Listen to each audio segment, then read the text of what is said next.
성경에 보면은 예수님이 2번 우셨다 기록하고 있습니다. 첫 번째는 예수님이 나사로가 죽었을 때에 예수님께서 눈물을 흘리셨다 말씀하고, 오늘 누가복음 19장 41절에 가까이 오사 성을 보시고 우셨다, 여기에 성을 보시고 우셨다라는 히브리 헬라어 원문에 보면은 통곡하였다 말씀하고 있습니다.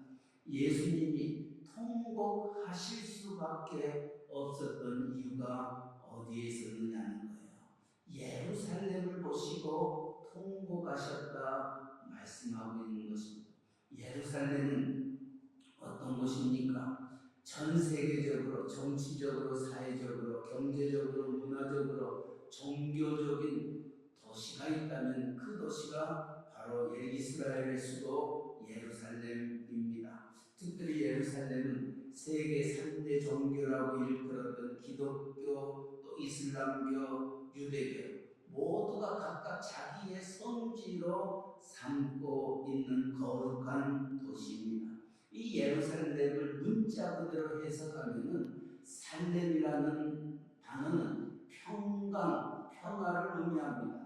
다시 말하면 평강의 도시, 평화의 도시가 바로 예루살렘인 것입니다. 그런데 참 아이러니컬하게도 평강의 도시라고 일컬었던 예루살렘에 가장 문제와 전쟁과 파괴와 피해 역사로 전철되었던 역사가 또한 예루살렘 도시였던 것입니다.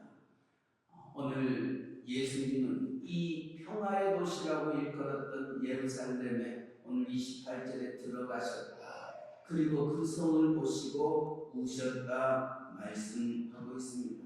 예수님이 이 예루살렘 평화의 도시를 바라보면서 우실 수밖에 없었던 이유가 무엇입니까? 오늘 41절, 42절 말씀에 이렇게 기록하고 있습니다. 가까이 오사 성을 보시고 우시며 이르시되 너도 오늘 평화에 관한 일을 알았다면 좋을 뻔하였거니와 지금 내 눈에 숨겨졌도다.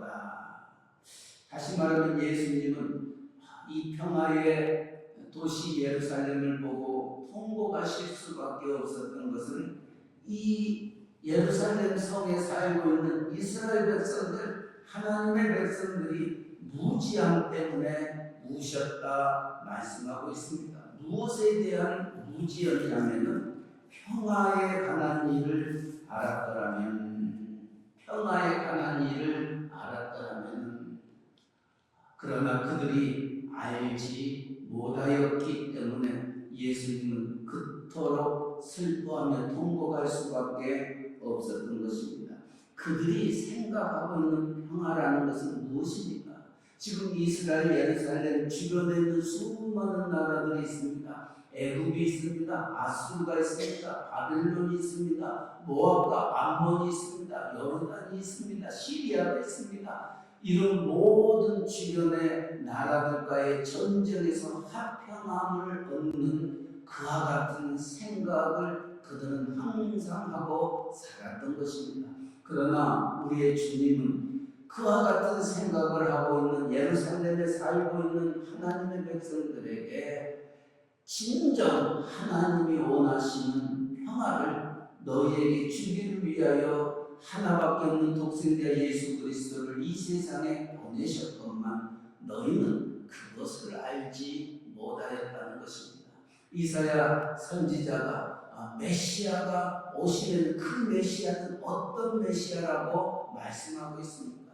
그는 기묘자라, 묘사라, 평강이 아니라 영존하시는 하나님이라.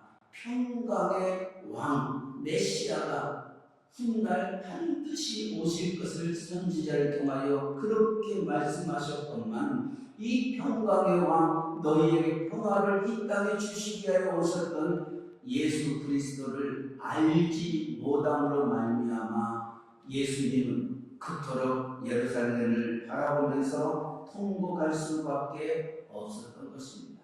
우리가 구약 성경을 읽어보면은 하나님과 우리와 평화를 갖게 하기 위하여 화목함을 갖게 하기 위하여 하나님이 우리에게 주셨던 방법이 있습니다. 그것이 제사제도였던 겁니다.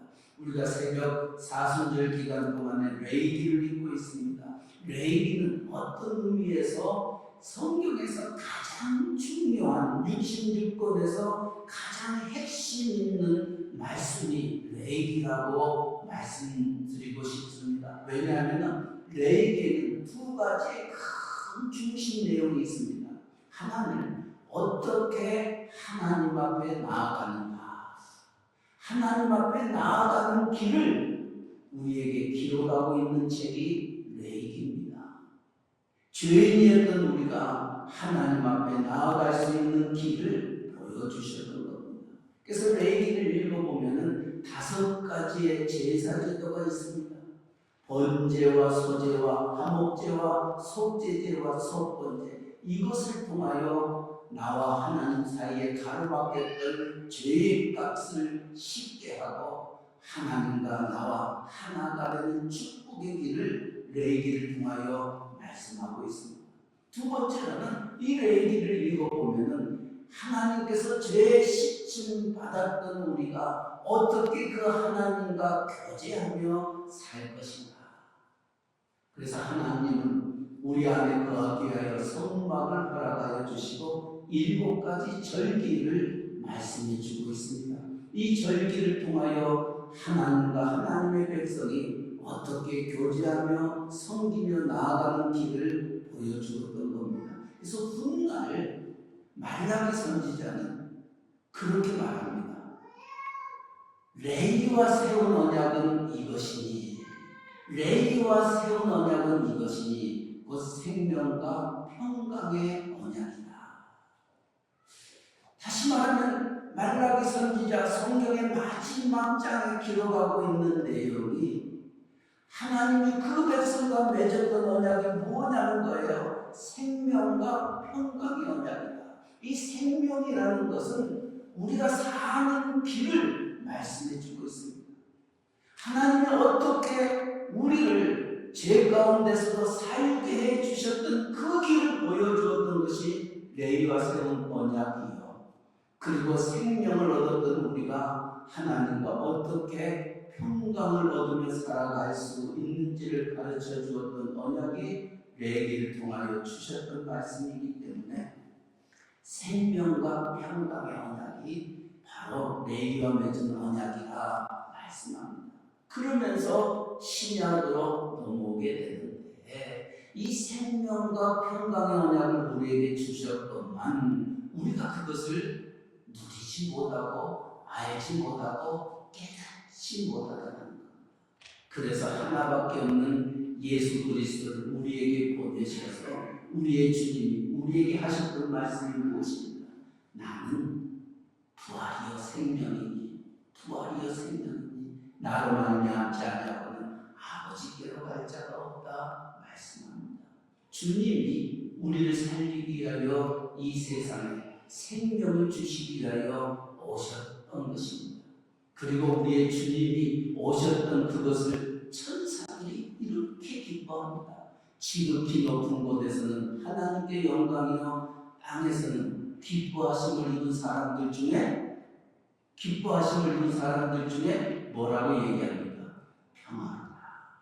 그러니까 주님의 오심을 천사들이 하늘에서는 영광이요 땅에서는 기뻐하심을 입은 사람들 중에 평안하다. 다시 말하면 우리 주님이 우리에게 평화를 주시기 위하여 오셨던 것입니다. 그런데 오늘 예루살렘에 살고 있는 수많은 하나님의 자녀라고 일컬었던 언약의 백성들은 이 평화에 대해서 알지 못하였다는 겁니다. 다시 말하면 예수 그리스도에 대해서 알지 못하였던 것입니다. 이것이 예수님이 통곡하실 수밖에 없었던 이유였던 겁니다. 주님은 누가복음 10장 24절에도 내가 너에게 말하노니 많은 선지자와 임금이 너희가 보는 바를 보고자 했으되 보지 못하였으며 너희가 듣는 바를 듣고자 했으되 듣지 못하였느니라. 예수님 전에 있었던 수많은 선지자들과 왕들은 너희가 보는 바를 보고자 했으나 보지 못하였다. 지금 너희가 보고 있는 나 예수 그리스도를 그들은 그토록 보기를 원하였으나 보지 못하였다는 것입니다. 왜냐하면 그때에는 예수님이 오지 아니하셨기 때문에. 그러나 너희는 보지만 또 듣고 있지만은 그러나 너희가 알지 못하고 깨닫지 못함을 책망하고 있는 것입니다. 이처럼 바리새인과 서기관과 이스라엘의 영적 지도자들은 그들의 눈이 가려져 보지 못하고 귀가 둔하여 듣지 못하였던 겁니다. 그것을 바라보고 있는 예수님의 그 마음, 그 심정은 통곡할 수밖에 없었던 겁니다.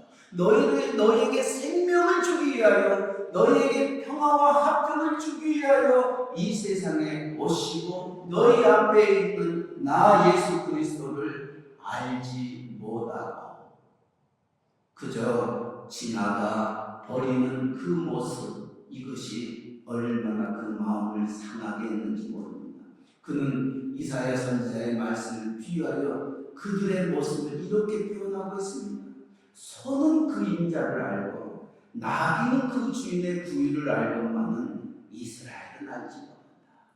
내가 키우고 있는 소도 그 주인을 알고 내 집에 있는 나귀도 그 주인을 알고만 이스라엘은 그 주인을 알지 못하고 내 백성은 깨닫지 못하는도다. 슬프다 범죄한 나라여, 허물진 백성이여, 행악의 종자여, 행위가 부패한 자식이로다. 그들이 여호와를 버리며 이스라엘의 거룩하신 일을 만홀히 여겨 멀리하고 물러갔도다. 이것이 예수님의 아픔이요, 예수님의 눈물이요, 그가 통곡할 수밖에 없었던 첫 번째 이유였던 겁니다. 둘째는 43절 44절에 보니까 날이 이를지라, 이 날이 이를지라, 이 날은 심판의 날을 의미하고 있습니다.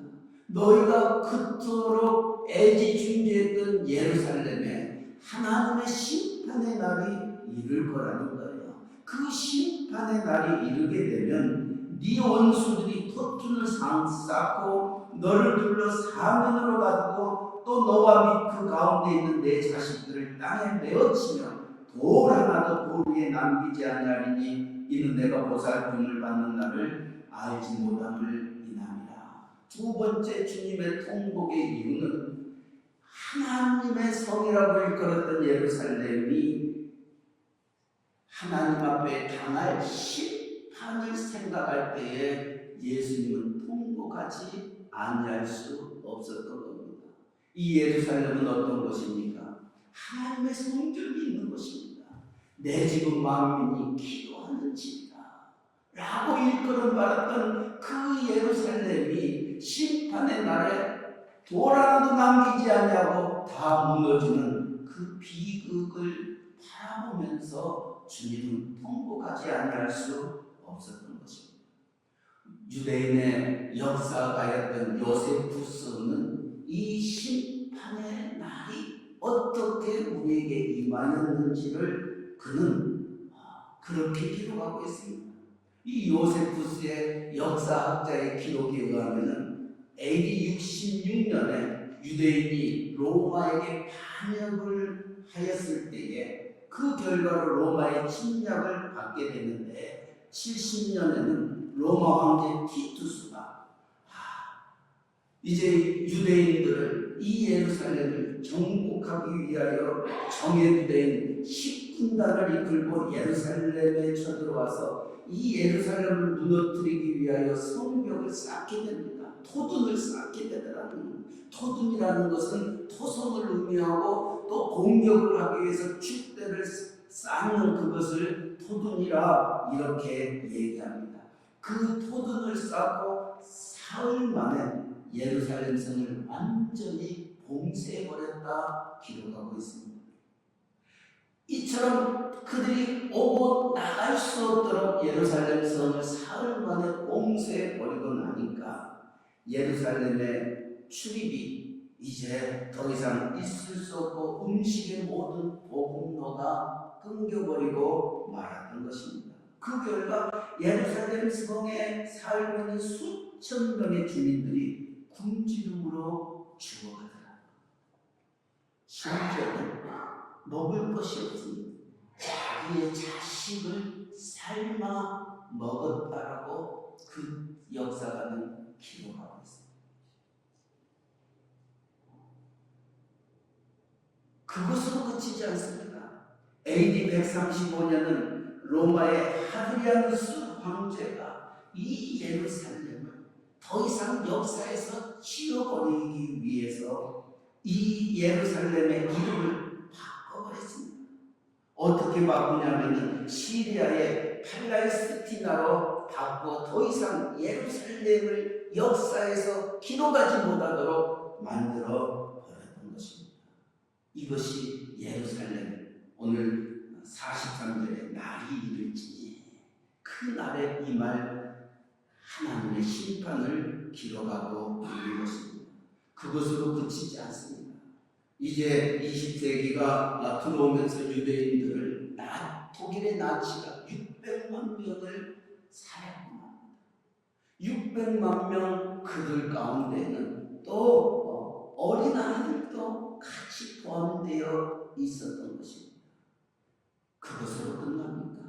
오늘날에도 이 예루살렘은 지금도 전쟁의 중심지가 되겠습니다. 가자 지구하고도 싸우고 또 시리아하고도 싸우고 또 요르단하고도 싸우는 이와 같은 전쟁의 중심지, 평화의 도시라고 일컬었던 예루살렘이 이처럼 하나님의 심판의 도시가 되어버렸던 것을 바라보면서 주님은 통곡하지 않을 수 없었던 겁니다. 왜 하나님의 성이라고 일컬었던 예루살렘에 이런 일들이 일어날 수밖에 없어요. 예수님이 이 세상에 오셔서 십자가를 지시기 위하여 로마의 병정들에게 붙잡히고 빌라도 총독 앞에 갔었을 때에 예수님을 죽이려고 했던 수많은 유대인들 종교 지도자들이 한 목소리로 외쳤던 그 외침이 무엇입니까? 예수를 십자가에 못 박아 죽이라. 예수를 십자가에 못 박아 죽이라. 그런데 빌라도 총독이 가만히 예수님이 행하였던 것을 바라봤을 때에는 예수님이 십자가에 못 박아 죽일 만큼 잘못된 일을 행치 아니하였던 것을 누구보다도 잘 알고 있어요. 심지어는 빌라도 총독의 아내도 꿈속에 그 모습을 바라보면서 저 사람에게 아무 일도 행하지 말라 얘기하였던 겁니다. 그 빌라도도 그 아내의 얘기도 듣고 자신이 객관적으로 놓고 봤을 때도 십자가에 못 박아 죽일 만큼 큰 죄를 짓지 아니하였기 때문에 살려주려고 하지만 온 백성들이 특별히 유대인들이 예수를 향하여 십자가에 못 박아 죽이라. 그래서 그는 자기의 손을 씻고 그래 그 너희 마음대로 행하라 하고 예수를 내보낼 때에 이 십자가에 못 박아 죽이라고 얘기했던 유대인들이 뭐라고 얘기하는 줄 아십니까? 마태복음 27장 25절에 보면은 우리를 예수를 내어주라는 거예요. 그 피를 우리와 우리 자손에게 돌릴지어다. 무서운 얘기들 그것을 서슴지 않고 했습니다. 예수님은 우리에게 내어주고 그가 흘렸던 그 피를 우리와 우리 자손에게 돌릴지어다 했던 그 결과 예수님 십자가 이후에 일어나고 있었던 모든 전쟁과 심판의 그 경종이 오늘날까지 그 땅에 임하고 있었던 것입니다. 이것을 주님은 바라보면서 눈물을 흘리지 아니할 수 없었던 것입니다. 그것은 이사야 선지자 때도 마찬가지였습니다. 유다 백성들이 하나님의 말씀을 듣지 아니하였을 때 하나님은 너희들을 경고하시고 하나님은 이방 민족을 들어서 너희를 치실 것이다 얘기하였지만 그들은 아랑곳하지 아니하였던 겁니다. 이사야 선지자의 가슴을 치면서 울부짖는 그 울분이 이런 말씀입니다. 이사야 1장 5절 6절에 보니까 너희가 어찌하여 매를 더 맞으려고 폐역을 거듭하느냐. 온 머리는 병들었고 온 마음은 피곤하였으며 발바닥에서 머리까지 썩은 것이 없이 상한 것과 터진 것과 새로 맞은 흔적뿐이거늘 그것을 짜며 싸매며 기름으로 부드럽게 함을 받지 못하였다. 그러니까 매를 벌더라는 거예요. 그렇게 하나님이 얘기하고 선지자를 통하여 돌아오라 돌아오라 돌아오라 말씀하고 있지만은 무지한지라 하나님 없이도 살 수 있다고 생각했던 그 백성들이 더 하나님의 심판의 자리에까지 가게 되어 결국은 이스라엘은 아수르의 멸망을 당하고 남쪽을 가는 바벨론 70년 포로로 잡혀가는 비극을 하나님의 언약의 백성인 이스라엘과 유다가 당하더라는 것입니다. 그것을 바라봤던 예수님이 눈물을 흘리지 않을 수 없어요. 이 사순절 기간 동안 우리가 한 가지 기억할 것은 예수님이 정말 저와 여러분 그 언약의 백성인 하나님의 자녀된 그 백성들에게 하고 싶어 했던 그 말씀이 무엇입니까? 하나님 것입니다. 우리의 주님이 이 세상에 오셨던 것도 세상을 멸망시키려 온 것이 아니라 세상을 구원하기 위하여 오셨던 것입니다. 저와 여러분을 살리기 위하여 우리의 주님은 오셨는데 그 주님을 알지 못하고 그 주님이 하시고자 원하셨던 하나님과 우리 사이에 가려막혔던 그 죄값을 치르기 위하여 오셨건만 화목하게 하기 위하여 이 세상에 오셨건만 우리는 그것을 알지 못하고 하나님 없이도 살 수 있다고 세상과 더불어 죄악과 더불어 먹고 마시는 오늘 우리들을 향하여 이 사순절 기간 동안에 주님이 통곡할 수밖에 없었던 그 이유를 기억하면서 우리가 다시 한번 우리 자신의 믿음 생활을 돌아볼 수 있기를 바랍니다. 디모데전서 2장 4절에도 하나님은 모든 사람이 구원을 받으며 진리를 아는 데 이르기를 원하신다는 말씀하고 있습니다. 하나님은 예수 그리스도를 통하여 예수가 누구이고 하나님이 누구이고 하나님이 진정 우리를 위하여 하시고자 원하시는 그 일이 무엇인지를 알기를 원하셔서 하나밖에 없는 독생자 예수 그리스도를 이 세상에 보내시고 그 입술을 통하여 나는 길이요 진리요 생명이니 나로 말미암지 아니하고는 아버지께로 올 자가 없다. 하나님이 세상을 이처럼 사랑하사 독생자를 주셨으니 누구든지 저를 믿으면 멸망하지 않고 영생을 얻게 하려 하시겠다 말씀하셨던 그 말씀을 주시기 위하여 주님이 오실 수밖에 없었던 것입니다. 그런데 오늘 이 백성들이 그것을 알지 못하고 깨닫지 못하였던 안타까움이 주님의 눈물이었던 겁니다. 주님의 아픔이었던 겁니다. 한 걸음 더 나아가 죄의 싹은 사망이다. 죄의 값은 사망이다. 로마서 6장 23절의 말씀입니다. 의인은 없나니 하나도 없다. 저와 여러분은 하나님 앞에 죽어 마땅할 죄인입니다. 우리가 사망의 길 하나님의 심판의 대상인 것을 바라보면서 우리가 죽는 것을 그 심판에 그 처참한 그 자리에 들어가는 것을 원치 않아요. 우리의 주님은 이 세상에 오셨는데 너희가 그것을 알지 못하고 지옥불을 향하여 그 심판의 자리를 향하여 나아가는 그 모습이 우리의 주님의 눈물이었던 겁니다. 그래서 주님이 누가복음 15장에서도 그렇게 말씀합니다. 주님의 가장 큰 기쁨이 뭐냐는 거예요. 주님이 가장 우리를 향하여 원하고 또 원하는 메시지가 무엇입니까? 잃어버렸던 영혼이 하나님 앞에 다시 돌아오는 것, 이것이 하나님의 마음이었던 것. 그래서 주님은 말은 인자에 온 것은 잃어버린 자를 찾아 구원하려 함이니라 말씀합니다. 우리를 구원하기 위하여 내가 너희들의 발을 씻기는 한이 있더라도 내가 너희를 위하여 그 일을 행하겠다.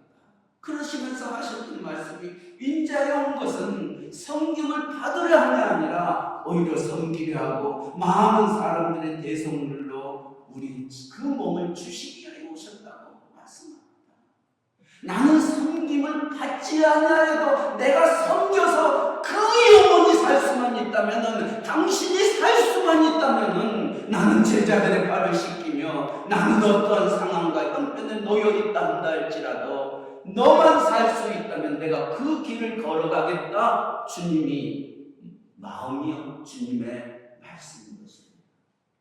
이번 사순절 기간 동안 부활의 영광의 주님을 앞에 두고 정말 주님의 눈물을 기억하면서, 주님은 오늘도 우리가 하나님께서 하나밖에 없는 독생자 예수 그리스도를 왜 세상에 보내실 수밖에 없는가, 또 하나님은 우리가 심판의 자리에 있지 아니하고 하나님의 축복의 자리에 있기를 원하는 그 마음을 기억하면서 여러분 자신만 구원받는 것으로 그치지 마시고 여러분 좌우에 오늘도 하나님 없이 살기를 원하는, 하나님을 믿을 바에는 내 주목을 믿으라고, 하나님을 믿으면은 구원 말고 10원을 달라고 외치고 돈에 눈이 먼 우리의 주변의 사람들, 그리고 그들이 심판받는 그 지옥불에 있을 그 모습을 여러분은 바라보셔야 됩니다. 여러분의 영적인 눈이 열려서 그들이 울부짖는,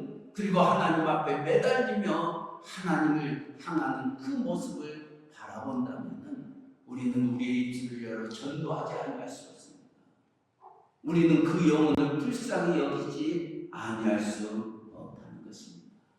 오늘 이 말씀 기억하면서 여러분의 마음이 하나님의 마음을 담기를 원합니다. 한 분이 이런 가사를 씁니다. 아버지 당신의 마음이 있는 곳에 내 마음이 있기를 원합니다. 아버지 당신의 눈물이 고인 곳에 내 눈물이 고이기를 원합니다. 아버지 당신이 바라보는 영혼에게 내 눈이 향하기를 원합니다. 당신이 울고 있는 이 어두운 땅에 나의 두 발이 향하기를 원합니다. 아버지의 마음이 내 마음 되게 하라. 아버지가 사랑하기를 원하는 그 영혼을 나도 사랑하는 우리가 되기를 원하면서 우리 이 찬송 같이 부르면서 같이 기도하겠습니다.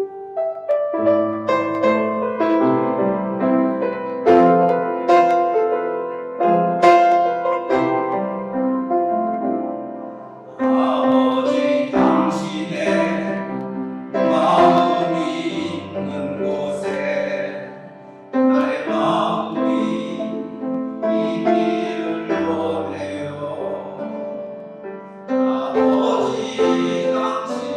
눈물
예수님이 흘리셨던 그 눈물이 내 눈물이 되게 해달라고, 아직도 주님을 알지 못하고 평화를 알지 못하는 그들을 향하는 눈물이 되게 해달라고, 그들이 받을 심판을 생각하면 내가 견딜 수 없는 내 눈물이 되게 해달라고, 그 영혼을 구원하지 아니하고는 견딜 수 없는 내 마음 되게 해달라고. 우리 한 1, 2분 동안 먼저는 여러분 자신을 위해서, 여러분 주변을 위해서 우리 한번 동성으로 마음으로 같이